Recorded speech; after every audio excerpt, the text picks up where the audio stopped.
Live cities की night bulletin दिन भर बिहार में आपका स्वागत है। मैं गरिमा भारती। सबसे पहले आज की सुर्खियों पर एक नजर।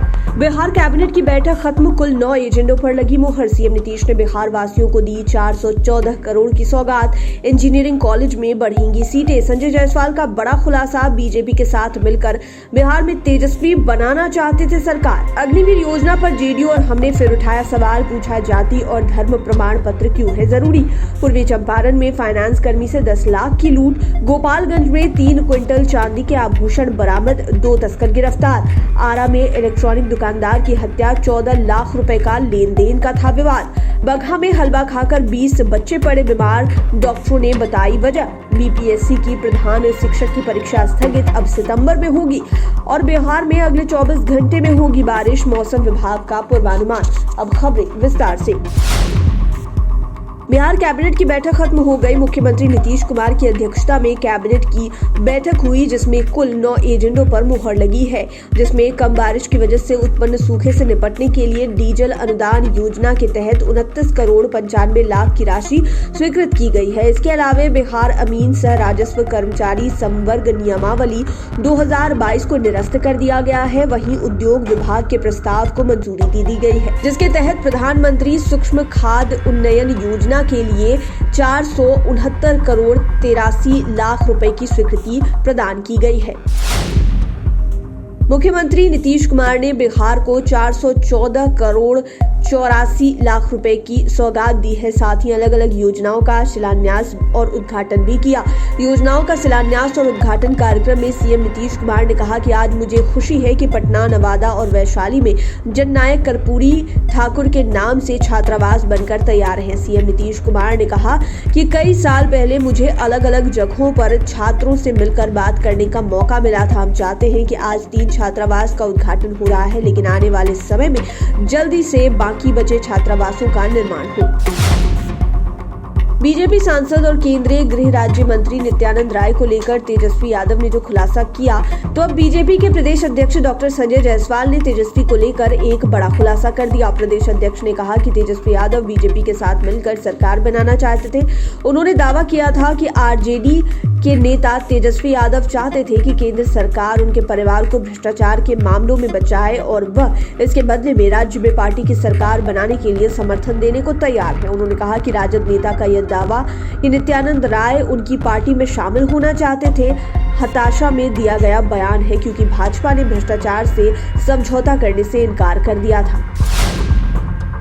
केंद्र सरकार की अग्निवीर योजना को लेकर एक बार फिर जेडीयू और हम ने सवाल खड़े किए हैं। जेडीयू के उपेंद्र कुशवाहा और हम के अध्यक्ष जीतन राम मांझी ने जाति प्रमाण पत्र मांगे जाने पर आपत्ति दर्ज की है। उपेंद्र कुशवाहा और मांझी ने कहा कि जब बहाली में आरक्षण का प्रावधान है ही नहीं, तो जाति और धर्म प्रमाण पत्र मांगे जाने का कोई तुक नहीं बनता है। इसलिए रक्षा मंत्री से आग्रह किया गया है कि इसका स्पष्टीकरण आना चाहिए।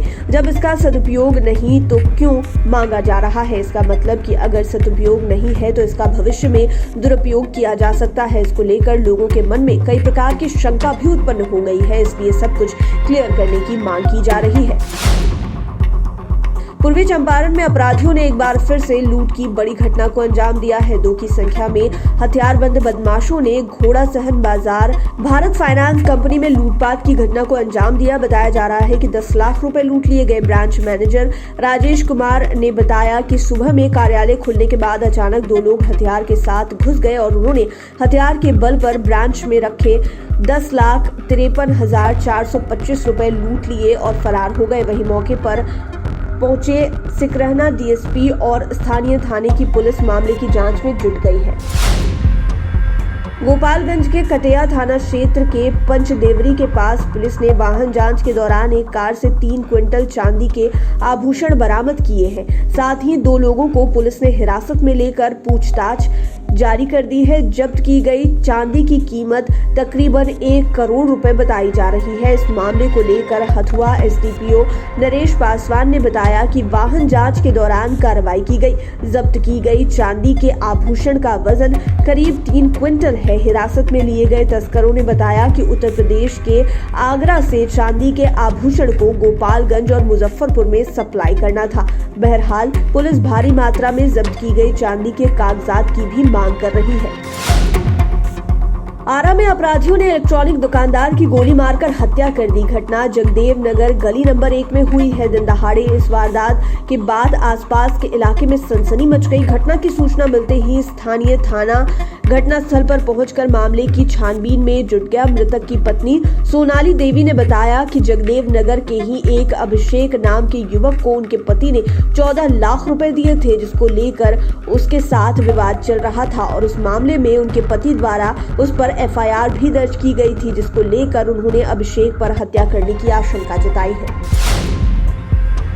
बगहा में हलवा खाने के बाद एक ही गांव के 20 बच्चे बीमार हो गए हैं। बीमार बच्चों को आनंद फानन में बगहा अनुमंडल अस्पताल में भर्ती कराया गया है। बताया जाता है कि भैरवगंज थाना क्षेत्र के खेसरिया टोला में फेरी वाले से हलवा खरीद कर जितने बच्चे खाए थे उनकी स्थिति धीरे धीरे नाजुक बनती चली गई। अनुमंडल अस्पताल के डॉक्टर ने बताया कि जो भी बच्चे भोजन किए थे वह विषाक्त भोजन नहीं था। हलवे में छिपकली या फिर किसी जीव के गिरने की संभावना ना के बराबर है। बच्चों के लक्षण देखकर लग रहा है कि फूड पॉइजनिंग हुआ है। फिलहाल बच्चों की हालत गंभीर बनी हुई है।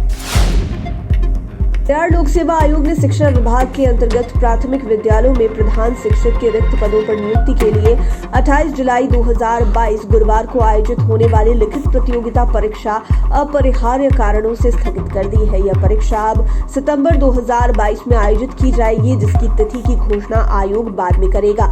आयोग के संयुक्त सचिव सह परीक्षा नियंत्रक अमरेंद्र कुमार ने यह जानकारी दी है। आपको बता दें कि बीपीएससी इस परीक्षा के जरिए प्रारंभिक विद्यालयों में प्रधान शिक्षकों के लगभग 40,000 पदों पर नियुक्ति करने वाला है।